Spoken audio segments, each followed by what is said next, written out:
This is CBC Nova Scotia News. Tonight, tragedy on the water. 2 people are dead after their boat sinks on the Annapolis River. Former teacher acquitted. A Nova Scotia court says the Crown did not prove its case of alleged historical sexual assaults. And up in the air, could flights finally resume between Sydney and Halifax? A few isolated showers overnight in the northeast, but a terrific start to Wednesday. Some building clouds and a few showers rolling in late Wednesday and certainly into Thursday. Your full forecast is coming up.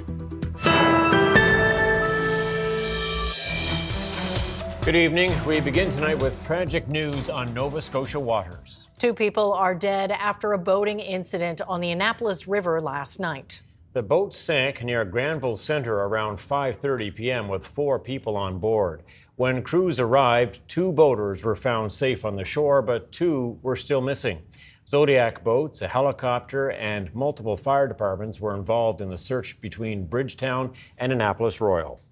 A short time later, a 49-year-old man from Granville Centre was located and taken to hospital where he was pronounced dead. And around midnight, crews recovered the remains of a 26-year-old man also from Granville Centre. RCMP say alcohol is believed to be a factor. The investigation is ongoing. A 20-year-old man from West Hants is dead after a motorcycle crash in Union Quarter on Sunday.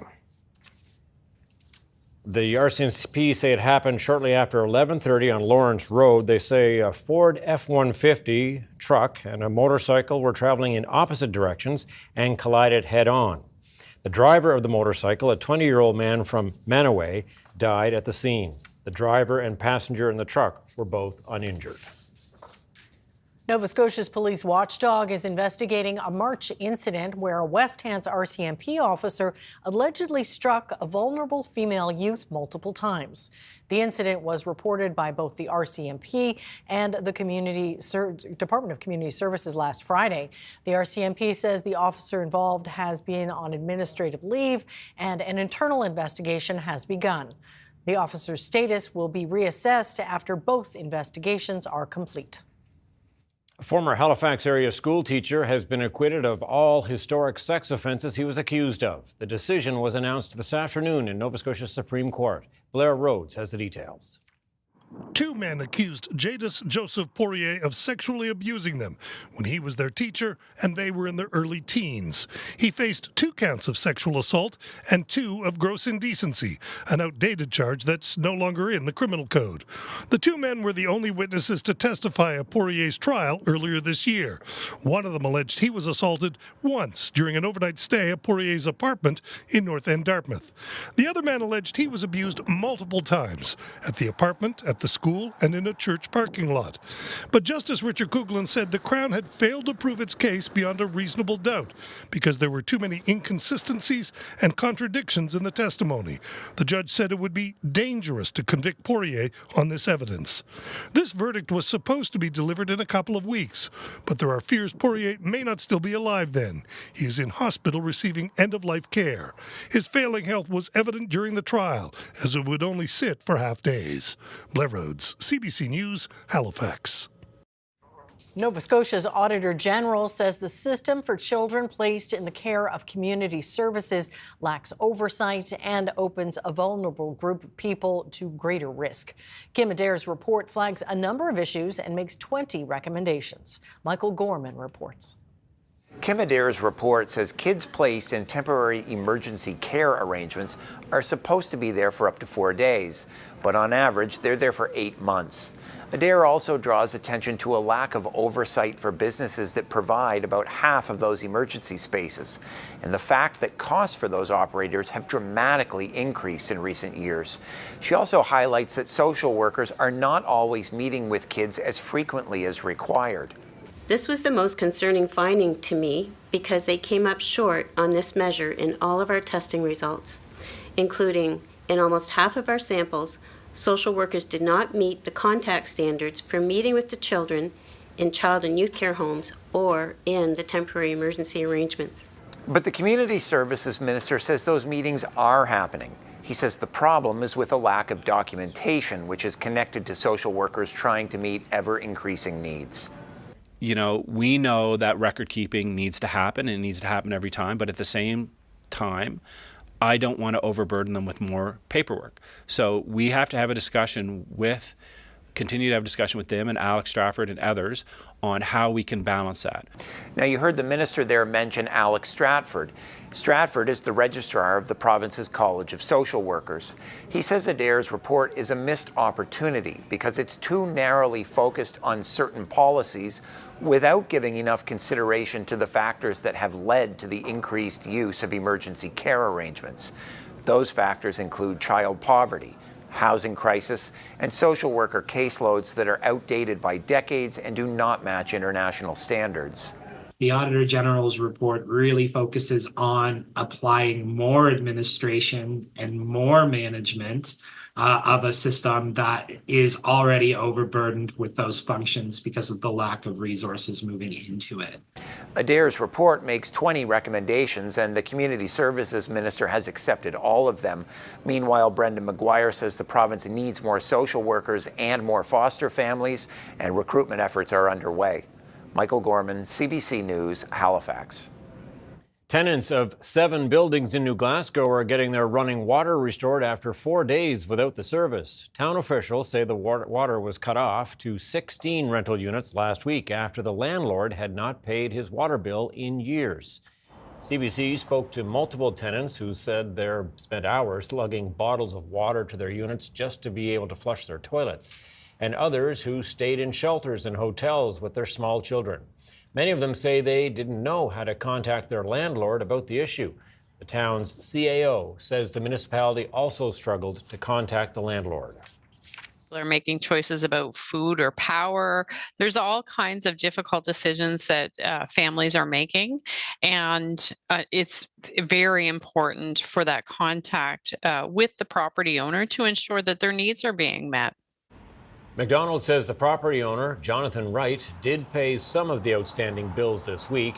Wright has not responded to CBC's request for comment. And staying in New Glasgow, 6 weeks after the town condemned 2 other buildings and evicted up to 35 full and part-time tenants because of safety concerns, the town says it is reflecting on how it handled that situation. Mayor Nancy Dix says she thinks not allowing tents at a nearby shelter actually helped those tenants find proper accommodations faster. You know, looking back at the situation now, probably it not allowing those tents to be placed there made it more immediate that the need for housing was addressed.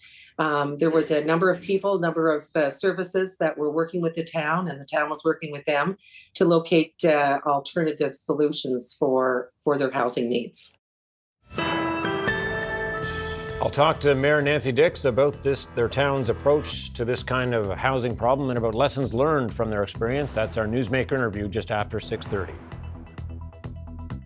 Families and small businesses are increasingly turning to crowdfunding as they struggle to recover from the damage brought on by floods, wildfires, and storms.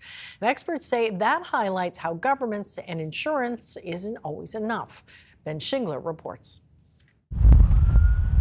In last summer's wildfires near Halifax, some families lost nearly everything. It was very difficult to go back, to dig through the rubble. Steps to nowhere. For Maureen McGee, this is all that was left. Now the house is almost rebuilt with the help of insurance, but the family turned to the crowdfunding site GoFundMe to cover unexpected costs. Things as simple as gas and takeout food and going to get some clothing. Over the past 5 years, it's been around a 34% year-over-year average increase in these kind of campaigns. New data from GoFundMe says these campaigns raised more than $24 million since 2019, a drop in the bucket compared to the fuller cost of these disasters. $14 billion alone in insured losses over the same period, and uninsured losses are estimated to be even higher. I think we're playing catch up in a way. Experts say the growing reliance on crowdfunding shows gaps in how governments and individuals prepare for natural disasters. What we need to know and understand is that our most vulnerable population are at highest risk of all these climate perils. They told me basically when I phoned, they said there's no coverage, don't bother putting a claim in. This school bus driver lives on a floodplain. She turned to crowdfunding after her Alberta home was flooded. Your home is your safe place. And when something like this happens, it does really shake you to the core. But she didn't get close to the goal of $25,000, and nearly a year later is still trying to repair her home. As the frequency and cost of climate-related disasters increase across Canada, the federal government says it's examining how it distributes disaster relief money to provinces. Ben Shingler, CBC News, Montreal.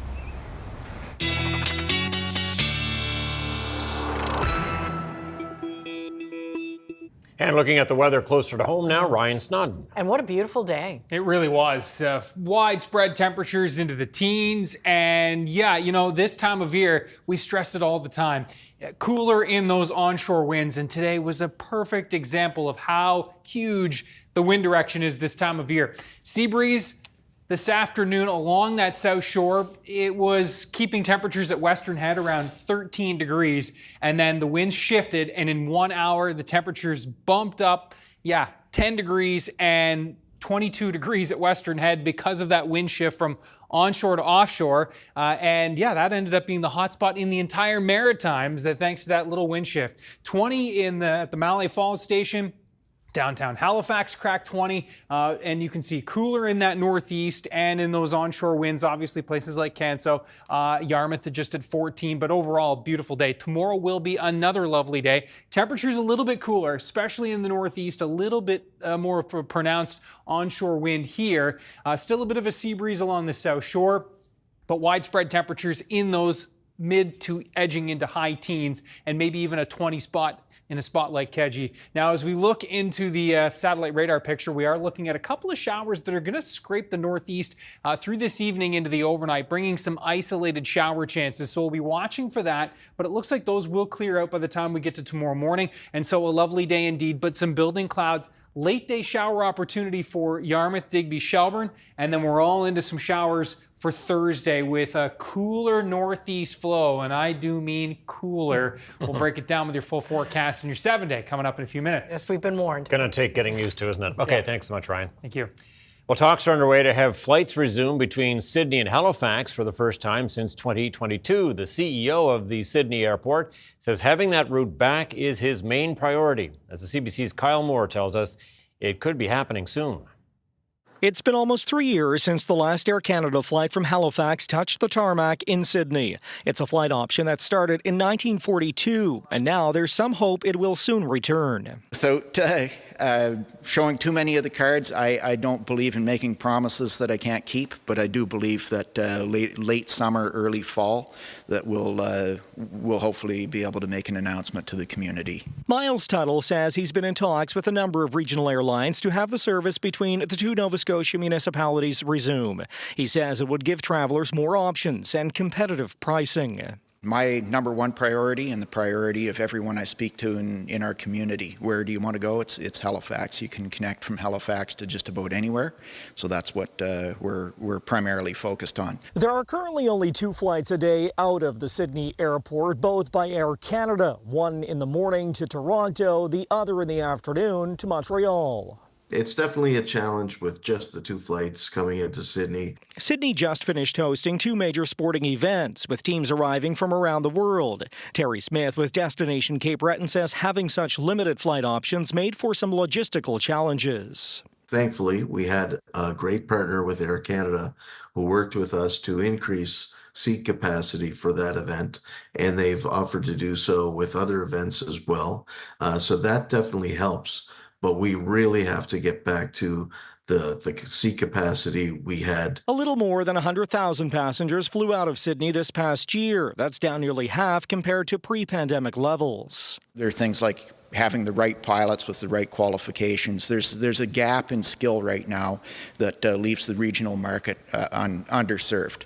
So, and that consists of, again, the pilots, flight attendants, and then secondary to that, the actual aircraft base. The last Air Canada flight from Sydney to Halifax was more than 2 years ago, in January 2022.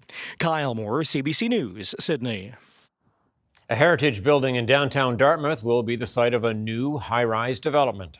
The former Dartmouth Post Office on Queen Street will be renovated and turned into commercial space. Its annex will become townhouses, and a 26-story tower will go on the empty lot beside the post office. The Harbour East Marine Drive Community Council approved the development last week. The councillor for the area says it's refreshing to see a project protect a piece of local history. The project will create about 140 housing units and includes underground parking. Construction is expected to take 2.5 years. An historic house and museum in Windsor has a new name. Haliburton House will now be known as the Clifton Museum Park. The Haliburton name is being stripped because of the former author's controversial writing back in the 1800s. The CBC's Paul Palmeter has that story for us from Windsor. For decades, Haliburton House Museum in Windsor was the site of many school trips and prom pictures. But the province has now changed the name of the historic home of author Thomas Haliburton. His fiction was noted for its racism, sexism, and bigotry. He was against emancipation, and so that's why it was changed. This was an individual who opposed the freedoms and rights of, blacks. The original section of the home was built by Haliburton in 1835. Gross says removing the Haliburton name is the right thing to do. Nova Scotia is a place where, our history, the black history, is also recognized, and that there is, some healing and some movement with regards to the deep historical wounds. The site is set to open to the public on June 1st under its new name, Clifton Museum Park. Haliburton's most popular character in his writing was Sam Slick. The author was an international bestseller whose books were popular in Nova Scotia but also in Britain and the U.S. Because of the same controversy, a local festival once called Sam Slick Days was also changed to Avon River Days. It's been a process where we've been working to change our interpretation to tell not only the positive side of the Haliburton story as Canada's first international best-selling author, but also to tell the more challenging aspects of the story that are important to learn and acknowledge. The removal of the Haliburton name is one of several measures that have been made over the years to address some of the controversial parts of the province's past. The Minister for African Nova Scotian Affairs says history can't be changed, but how it is presented to the public can be. It recognizes that, that there was discrimination, that there was racism. It's a dark part of our history. And so what it is trying to do, it's trying to right those past wrongs. Clifton Museum Park is also home to the Windsor Hockey Heritage Museum, which takes up several rooms in the 189-year-old house. The grounds around the estate also feature walking trails and a new 9-hole disc golf park as they continue to diversify the grounds for more people to use. Paul Palmeter, CBC News, Windsor. A beluga whale has been found dead on a beach on PEI's North Shore. Crews spent today doing testing and cleaning up the remains. A member of the public reported finding the whale Sunday night. It's near Tracadie, close to the boundary of the national park. Staff from the Atlantic Veterinary College at UPEI were there, along with Fisheries and Oceans Canada and Parks Canada. The beluga is an endangered species, so crews do a lot of testing when one is found dead to try to find out what happened. So far, we don't have any real reason. Sometimes, if they're not familiar with the coastline, they don't necessarily know how the tides work around here, and they might just accidentally strand.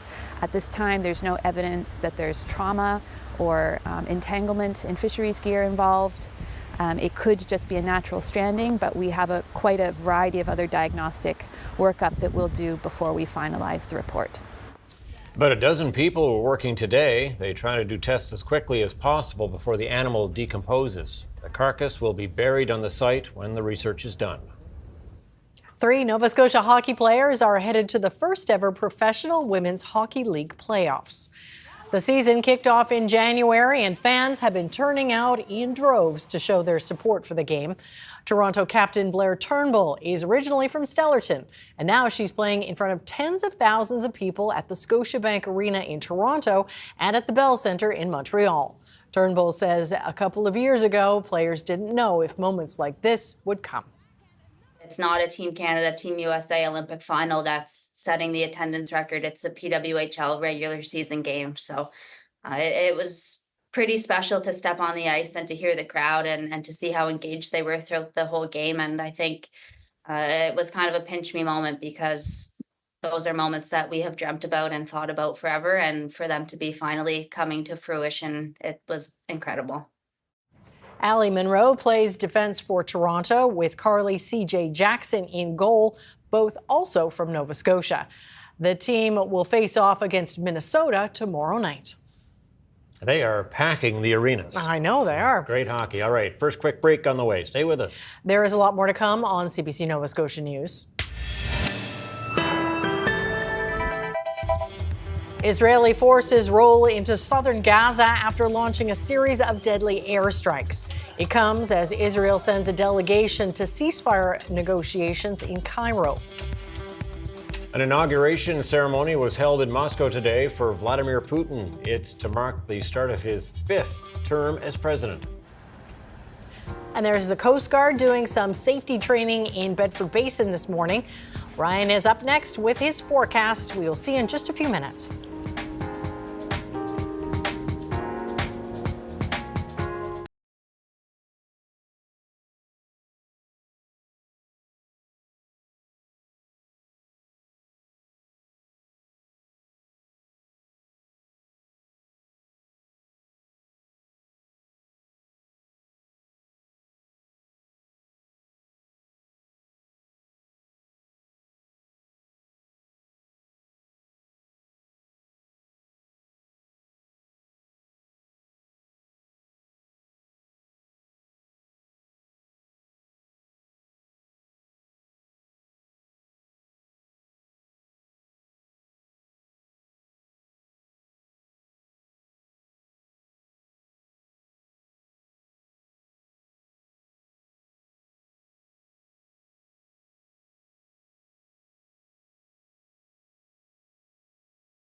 I think most of us would be okay if we ordered up one more day like today, don't you think? Know, I've noticed the magnolias are blooming and Yeah. they smell so good. Yeah, stuff's popping now. It really is. That's the best way to describe it too. Popping and greening and just it's such a beautiful time of year. It really Spring, is. yeah. Spring is here for sure. Now with spring, there's going to be a few rocky moments. Bumps we in the all road. know. And one of those potholes on the road to summer will certainly be coming this week, late this week. Thursday, Friday looking pretty cool, damp, especially Thursday. We'll run you through it first. Let's start on a high note. And beautiful shot here. Beluga Cove, and yes, in western Nova Scotia.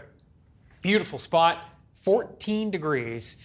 And yeah, some cloud in the mix this afternoon, but overall just terrific. And temperatures, yeah, still hanging on to the 20-degree mark there in Western Head. In case you missed it earlier, that spot was capped at 13 all the way till about 4 o'clock this afternoon. Then the wind shifted and got rid of that sea breeze, and boom, the temperature shot up. And now currently the hot spot in the Maritimes. And you can see 18 at Halifax. We've got temperatures a little cooler there at Caribou.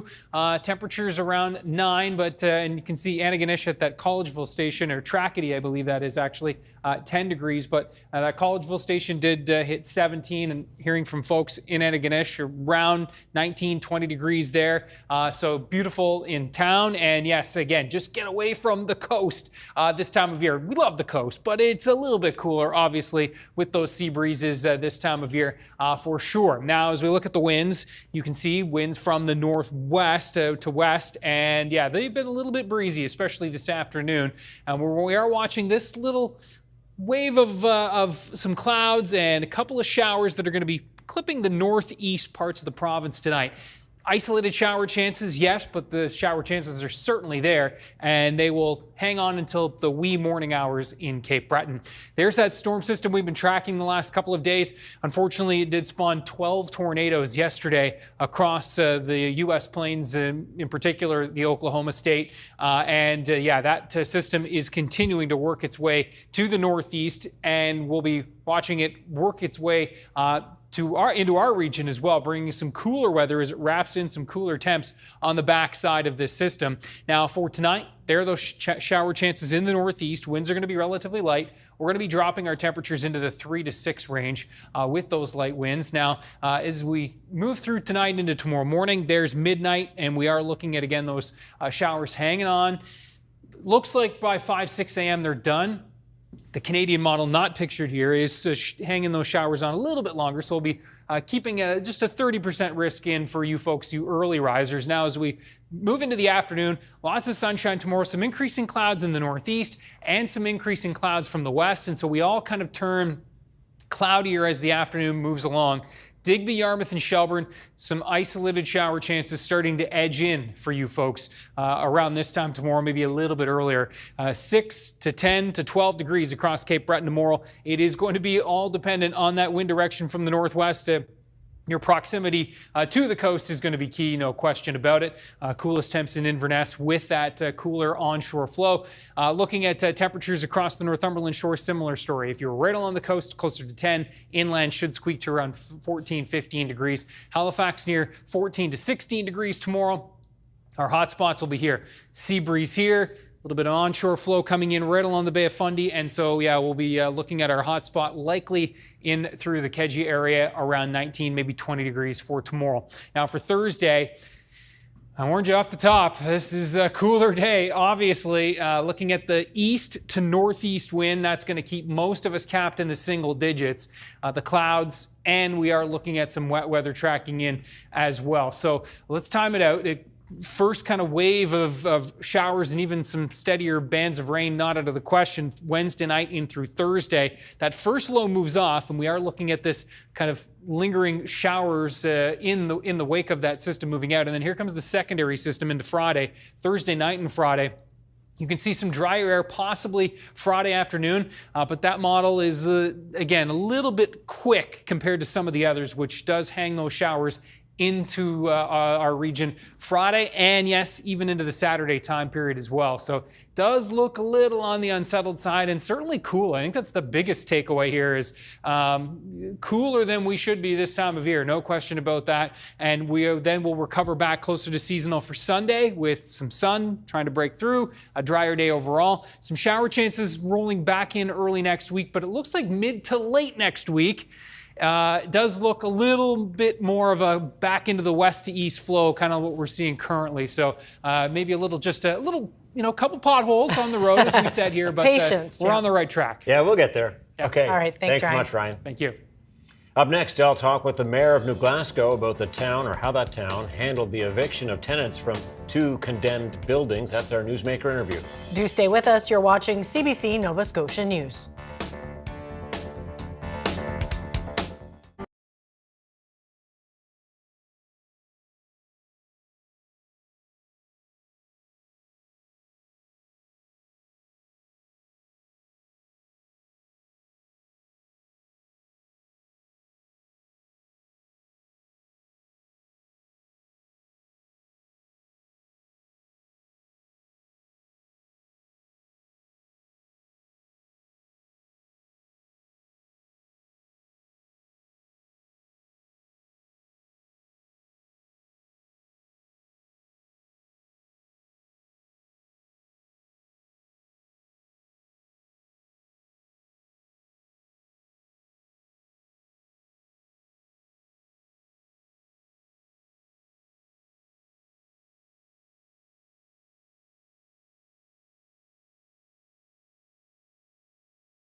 Six weeks after the town of New Glasgow condemned 2 buildings and evicted up to 35 full and part-time tenants, the town says it's reflecting on how it handled that situation.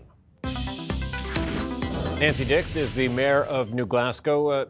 Ms. Mayor, I'm wondering, first of all, how bad were conditions in those 2 buildings that were condemned? They were really bad. serious. Obviously, when anything gets closed down, it reaches a point that safety is the number one concern, and that's certainly where these buildings were. So 35 people were evicted as a result. I understand that most of the tenants have not been able to find shelter. How are they doing? Where are they now? What do you know about that?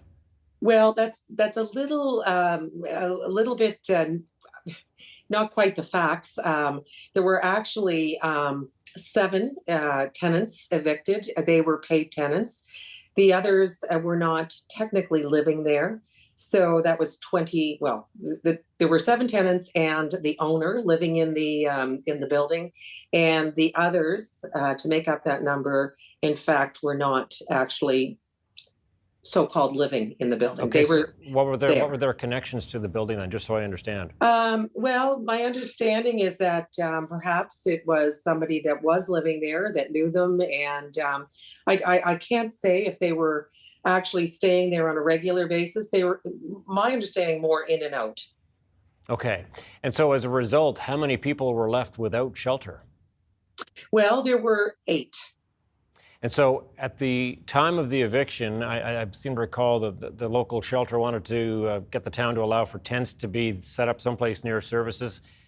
That's right. There was some concern about that and some opposition to that. What happened? Well, in fact, yes, council, that request was made to council, and after discussing the situation and talking about our concerns and the concerns of those that are living in the area, we felt that it wasn't the best option. I feel probably it was a little hard to control. The request was for 10 tents. There wasn't a need for 10 tents for the actual tenants of that building. I don't know if a tent was suitable for a couple of those folks as well. So we decided no. I think looking back at the situation now, probably it not allowing those tents to be placed there made it more immediate that the need for housing was addressed. There was a number of services that were working with the town, and the town was working with them to locate alternative solutions for their housing needs. And so what do you know about where those people went or where they are now? Well, some have found apartments. There a few of them are in apartments. One gentleman is in the hospital. He's waiting for appropriate accommodation.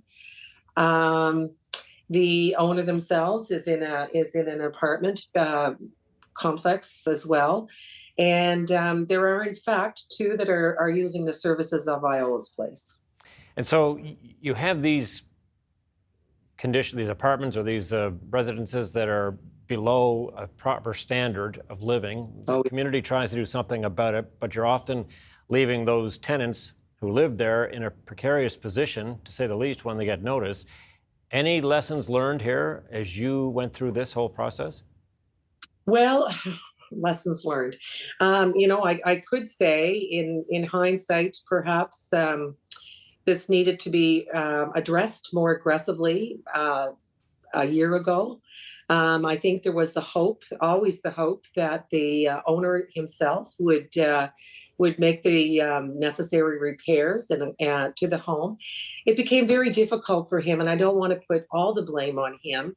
It was difficult when he sort of lost control of those coming and going from his establishment. So, there were a number of factors. Yeah. So, I mean, these buildings, they don't get run down overnight. What does council do, or what should council be doing about that gradual decline that you see in the quality of some of the rentals? Right. Well, that's certainly not just in this case. There are many places that are close to being as bad.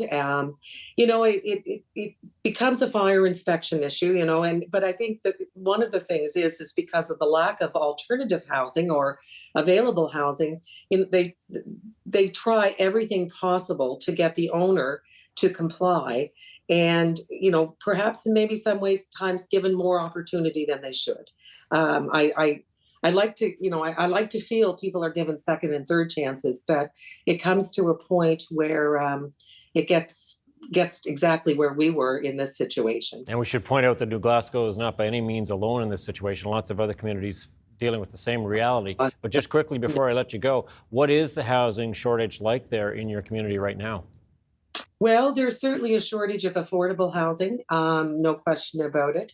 We received the funding through the Housing Accelerator Fund, so that really gives us the opportunity to work on getting housing here faster, and we're hoping that's the case.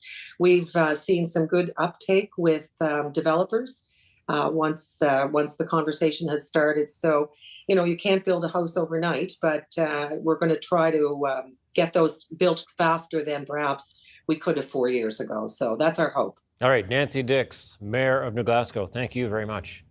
Thank you, Tom. Good night. Coming up, after hundreds of millions in lost revenue last year, Canada Post says its finances are reaching a critical point.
The war between Israel and Hamas reached the 7-month mark today, and there have been 2 key developments. Israeli officials have traveled to Egypt for further discussions on a ceasefire deal that Hamas agreed to yesterday. Israel was not involved in the Egyptian brokered talks, and the terms of the deal are not clear. Iris Mackler has more. Israeli tanks rolled into Rafah, that's in the south of the Gaza Strip, and they closed the Rafah border crossing, which they took over, and they also put up an Israeli flag. There had been troops in a small area there, but they haven't met with much resistance. So far, this is not the heavy fighting that we saw in Khan Yunis earlier in this war. Israeli troops also went up to that land border between Gaza and Egypt, about a third of the way up. It's not very big, the Philadelphia corridor, and Egypt was putting up concrete barriers wherever the Israeli troops were to keep the war out, and I guess to keep the Palestinian refugees out as well. What Israel's Prime Minister said, speaking tonight in Hebrew to the Israeli public, he said that the surprise announcement by Hamas Monday that it would accept a ceasefire deal didn't meet Israel's core demands. And he said that from past experience, Hamas only responded and delivered on the ceasefire deal when it was under military pressure, and that's why Israel would continue to maintain military pressure inside Rafah. It's still being called a limited military operation, and Israel is under a great deal of pressure itself not to expand it into a full-blown, large-scale military operation. That pressure comes from Ottawa, it comes from Washington, and it also comes from the United Nations. There's also pressure inside Israel, and that pressure comes from the relatives of the hostages who are calling on their government to do everything to prioritise the release of these people kidnapped on October the 7th by Hamas. They've been joined in protests across Israel, especially in Tel Aviv, but now spilling across Israel by people who support that point of view. But despite all this, the talks in Cairo for a ceasefire deal are continuing. Hamas initially said it would not attend after the Israeli attack this morning in Rafah, but by the evening they changed their minds and there is a Hamas delegation attending. There's an Israeli delegation attending as well, and Washington is expressing some optimism that the two sides can bridge the gaps between them and that a ceasefire deal and a return of the hostages is within arm's reach. Iris Mackler for CBC News, Jerusalem. Vladimir Putin took the oath of office today and was sworn in as Russia's president for another 6-year term. His electoral win was a foregone conclusion, but as Briar Stewart reports, not all Russians are happy with his leadership. At the Kremlin's Grand Palace, Vladimir Putin was sworn in for his 5th term as president. It was an opulent, formal affair after an election that many saw as a simple formality. With all meaningful opposition stamped out, his win was never in doubt. We are a united, great people, and together we will overcome all obstacles, he said. Many countries, including Canada, decided to boycott the ceremony. The inauguration comes one day after Russia announced that it was planning a drill to test its tactical nuclear weapons, a response, it says, to actions from the West, including comments made by the UK's Foreign Secretary, who recently said that Kyiv should be able to use British-supplied weapons to strike inside Russia. We're not rejecting dialogue with Western states, Putin said, adding any conversations need to be on equal footing. Russia's military is gradually making battlefield gains in eastern Ukraine, and it's expected to launch an offensive later this spring. But the Kremlin is facing some pressure from women who want to see the war end, and their men who have been mobilized sent back from the front. Polina Safronova and Maria Semenova voted against Putin. They've even taken the risk of launching a YouTube broadcast from Moscow as a way to protest against their loved ones being forced to fight in the president's war. Единственный способ реально остановить это кровопролитие – это чтобы с обеих сторон пошло какое-то движение. То, что сейчас предлагает Россия, к сожалению, это просто...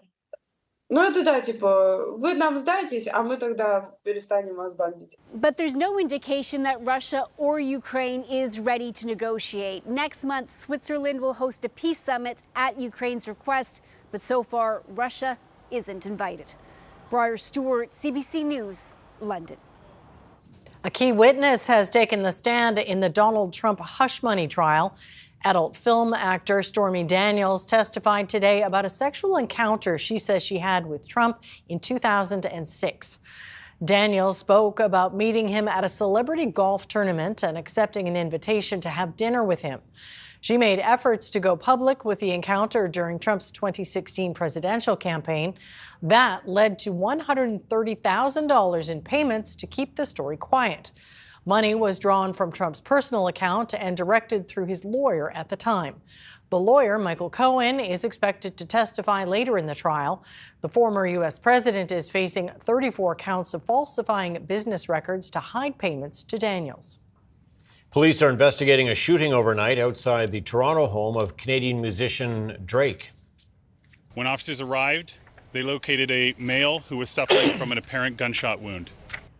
It happened at around 2 in the morning local time. Police say a security guard outside the musician's home was shot and rushed to hospital in serious condition.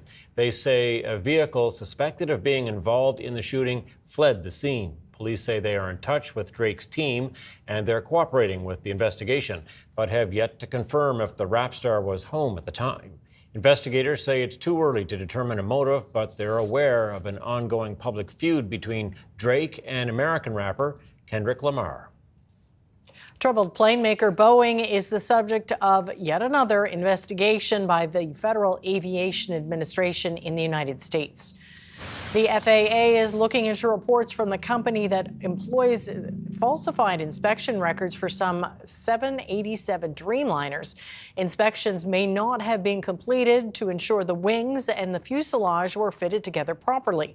Last month, a whistleblower testified to U.S. lawmakers that Boeing had been taking shortcuts to get 787s produced as quickly as possible.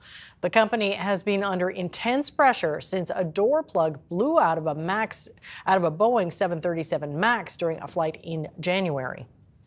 Canada Post says its financial situation is so grim it could run out of operating money in less than a year. It lost a staggering $748 million last year. Rena von Stackelberg has the details. Canada Post says its financial situation is so grim it could run out of cash in less than a year. The Crown Corporation has lost money 6 years in a row, a total of $3 billion. Financially, things are very challenging.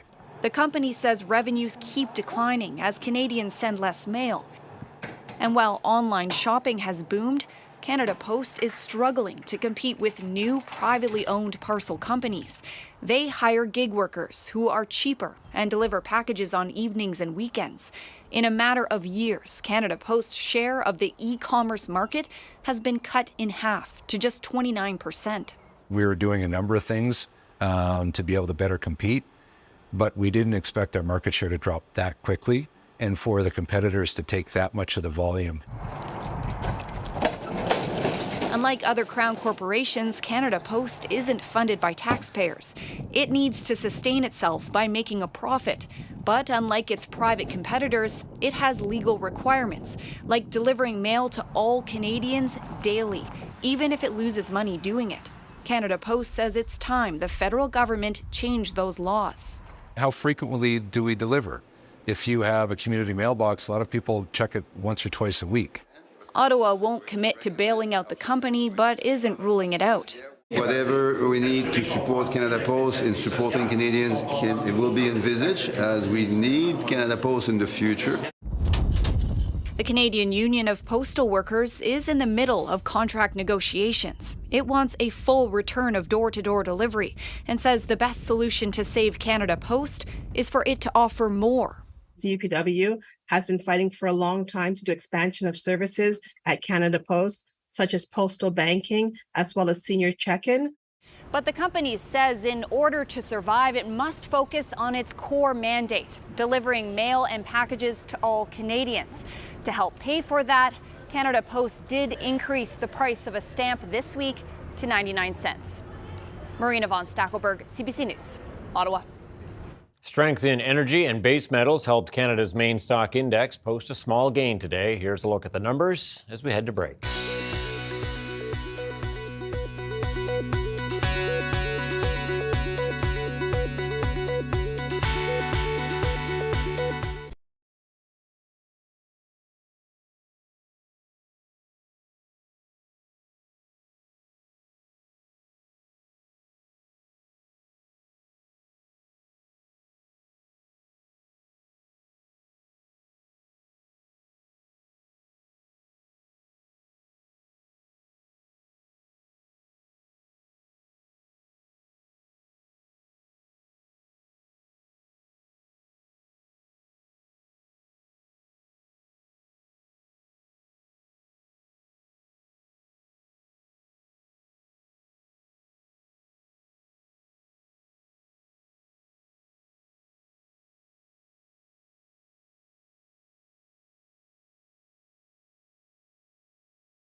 Yeah, we're getting there. Just a beautiful spring day in Nova Scotia here today. And another one tomorrow. Another one tomorrow. Not quite as warm, but very nice for this time of year. And yeah, we'll take the sunshine when we can get it, especially when we know what's coming down the pipeline, which is some much needed wet weather, really. It's dry for sure. Have a look at our viewer picture of the day. And this one, a beautiful shot just outside of Sydney. It's been a while since we had a pic from this neck of the woods, so love to see it from Blackett's Lake.